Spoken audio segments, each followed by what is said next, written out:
হাফেজে কোরআনদের জন্য অনেক বড় মর্যাদা রয়েছে।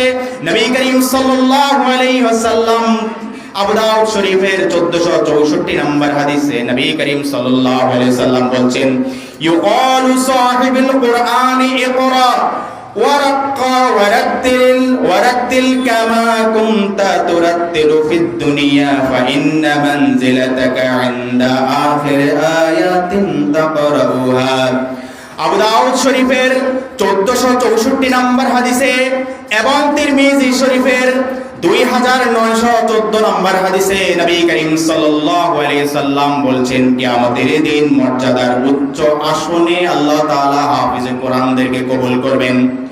আল্লাহ তাআলা ওই দিন হাফেজে কোরআনদেরকে বলবেন, ইউকালু লিসাহিবিল কুরআন, তোমরা তোমাদের মধ্যে যারা রয়েছে, তোমরা যারা কোরআনের সাহেব, যারা কোরআনের ধারক বাহক, তোমরা যারা কোরআনকে সংরক্ষণ করেছো, তোমরা যারা কোরআনকে মুখস্থ করেছো, তোমরা যারা কোরআনকে সিনার মধ্যে গেঁথেছো, তোমরা এখন কোরআন থেকে আয়াতগুলো তেলাওয়াত করতে থাকো আর ধীরে ধীরে তুমি উপরের দিকে উঠতে থাকো।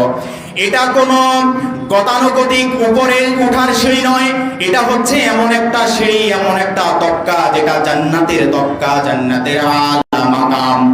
আল্লাহ তাআলা হাফেজে কোরআনদেরকে বলবেন, যারা কোরআন মেনেছে, কোরআন শিখেছে, কোরআনকে সিনায় ধরেছে, তাদেরকে আল্লাহ তাআলা বলবেন, হে আমার হাফেজ সাহেব, আপনি কোরআন তেলাওয়াত করুন। কোরআন তেলাওয়াত করে তারপরে আপনি আস্তে আস্তে আপনি উপরের দিকে উঠেন। উপরের দিকে উঠুন, যেখানে গিয়ে আপনার আয়াত শেষ হবে, যেখানে গিয়ে আপনার তেলাওয়াত শেষ হবে, সেই জায়গাটাই জান্নাতের মধ্যে আপনার জন্য আমি ঠিক করে দেব। সুবহানাল্লাহ।